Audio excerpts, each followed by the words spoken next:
नमस्कार मित्रांनो, आजच्या व्हिडिओमध्ये आपण झेंडू पिकामध्ये अळीच्या नियंत्रणासाठी केलेल्या फवारणीबद्दल सविस्तर माहिती पाहणार आहे।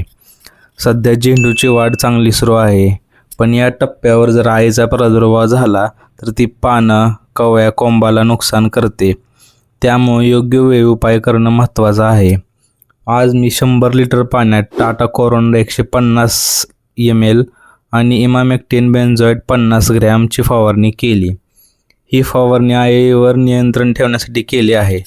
फवारणी सकाळी लवकर किंवा संध्याकाळी करणं गरजेचं आहे, कारण त्यावेळी तापमान कमी असतं आणि औषधाचा परिणाम चांगला मिळू शकतो। यानंतर पुढील काही दिवस मी पिकावर लक्ष ठेवणार आहे। अळीचं प्रमाण कमी होतं का, नवीन नुकसान दिसतं का आणि झाडाची वाढ कशी होती याची अपडेट तुम्हाला पुढच्या व्हिडिओमध्ये नक्की देईन। जर तुम्ही ही झेंडूची शेती करत असाल तर तुमच्या शेतात अळीचा प्रादुर्भाव झाला आहे का ते कमेंटमध्ये नक्की सांगा। असेच झेंडू शेतीच्या सुरुवातीपासून ते काढणीपर्यंतच्या सर्व अपडेटसाठी आपल्या चॅनलला सबस्क्राईब करा, लाईक करा आणि आपल्या शेतकरी मित्रांना शेअर करा। धन्यवाद। भेटूया पुढच्या व्हिडिओमध्ये।